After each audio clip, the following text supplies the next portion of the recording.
Hello friends, आज हम बात करने वाले हैं डायबिटीज़ के बारे में, जिसे हम घरेलू या लेमन भाषा में बोलते हैं कि शुगर बढ़ गया।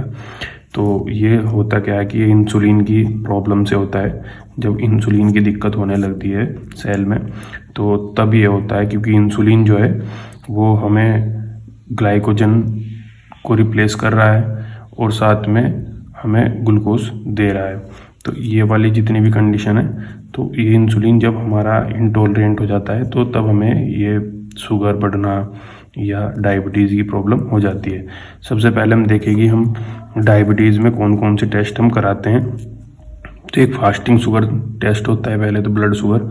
अगर उसमें शुगर जो है हमारी 100 mg डेसीलीटर से ज़्यादा है, तो हम इसे भी कंसिडर करते हैं कि हाँ, ये भी हो सकता है कि हमारा शुगर बढ़ रहा है।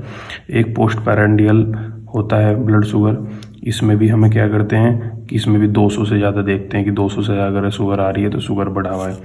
वैसे सबसे पहले तो हम रैंडम शुगर कराते हैं। दो बार रैंडम शुगर कराने पर अगर वो 200 से ज़्यादा ही आ रहा है तो हम उसके बाद हम यूरिन टेस्ट कराते हैं। अगर उसमें ग्लाइकोसूरिया मतलब कि अगर ग्लाइको मतलब शुगर, अगर हमारे यूरिन में शुगर आ रहा है तो इसका मतलब फिर हम कंसिडर कर लेते हैं कि हाँ, डायबिटीज़ है या डायबिटीज़ के लक्षण हैं। और इसमें और भी टेस्ट होते हैं, जैसे HbA1c होता है, एक इंसुलिन सीरम का इंसुलिन होता है। तो उसके बाद हम बात करेंगे आयुर्वेदिक योग, या हम इसको घरेलू उपचार से कैसे सही कर सकते हैं।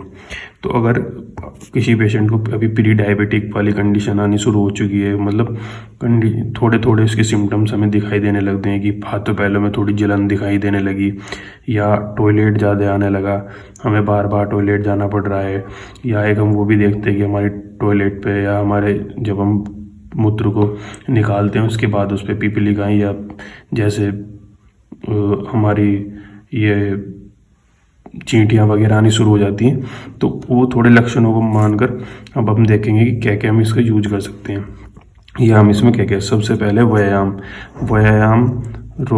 जिस व्यक्ति को डायबिटीज़ है उसके लिए सबसे ज़रूरी होता है, क्योंकि व्यायाम से ही वो जो इंसुलिन की इंटॉलरेंस हो रहा है वो सही होगा। तो व्यायाम जरूर करें। दूसरा अगर देखें तो गिलोय और आंवले का रस और आंवला दोनों का रस निकाल लें और इसका यूज़ करें लगभग 10 ml आंवला का जूस, 10 ही है, दोनों का मिलाकर 20 ml। अगर ये 2 टाइम हम इसका यूज़ करें 20 ml तो हमें बहुत आराम आएगा। तीसरी अगर एक और देखें हम, जामुन की गुठली की चूर्ण, ये भी बहुत प्रसिद्ध है और ये अच्छा काम भी करती है। तो जामुन की गुठली के चूर्ण को हम 3 ग्राम सुबह शाम लें तो इसका हमें इफ़ेक्ट बहुत अच्छा आता है। आम की गुठली का चूर्ण भी 3 ग्राम लेने से हमें बहुत अच्छा इफेक्ट मिलता है। और अगर हम बात करें एक और आंवले के साथ क्या करें, हल्दी जो हम घर में यूज करते हैं, तो आंवले का जूस बना लें।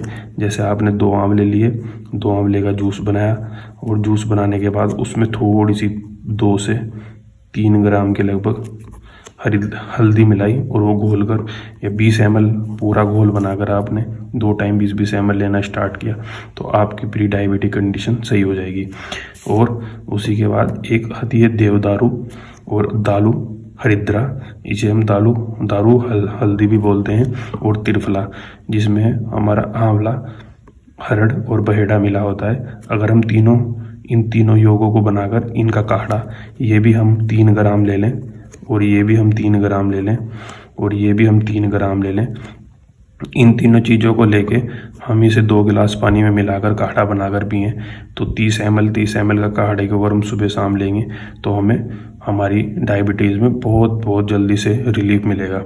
एक आता है पटोल नीम में भी हम आंवले का यूज कर सकते हैं और गिलोय डालकर इसका भी हम क्वाथ बना सकते हैं। इसमें भी हम मात्रा 3 ग्राम की ले सकते हैं। आंवले हम 2 से 3 ले सकते हैं, ये 3 ग्राम ले सकते हैं। ये अगर इसका हमारे पास चूर्ण है तो हम ये 3 ग्राम ले सकते हैं। अगर चूर्ण नहीं है हमारे पास, वैसी फॉर्म में है कि हम तोड़ के लाई हैं कहीं से, तो थोड़ी 2 से 3 बारीक उसकी जो जड़ें होती हैं वो हम इसकी तने ले सकते हैं और 3 से 4 आंवले ले सकते हैं और 30 ml के रूप में हम इस काढ़े को पी सकते हैं।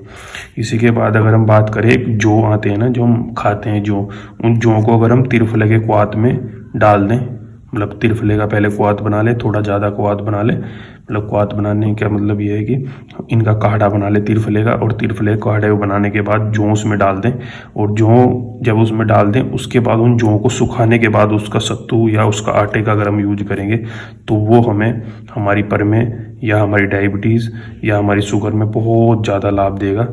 इसी के बाद अगर हम बात करें तो दालचीनी का पानी भी बहुत से लोग सुबह के टाइम यूज़ करते हैं कि 1 से 1 टुकड़ा दालचीनी का पानी में डालकर उसे अच्छे से उबाल कर और 1 कप हम इसमें जब इसका यूज करते हैं तो ये भी बहुत अच्छा इफ़ेक्ट देता है। और अगर इसी के बाद आपकी कंडीशन ज़्यादा मतलब ऐसे ही कि बढ़ी हुई है तो इसमें हम आयुर्वेदिक उपचार होता है, तो आप उन आयुर्वेदिक उपचारों को भी करा सकते हैं। जैसे कि इसमें बहुत सारे वाल्ती वसंत कुसुमार रस, तालगेश्वर रस, इस तरह की रस औषधियाँ भी फिर यूज़ होती हैं, तो आप उनके लिए परामर्श किसी आयुर्वेदिक डॉक्टर से करें। इसी में बस इतना ही कहना चाहेंगे। और आप अगर इन्हीं सब चीज़ों का प्रयोग करेंगे तो आपको ज़रूर ही इसमें लाभ मिलेगा। धन्यवाद।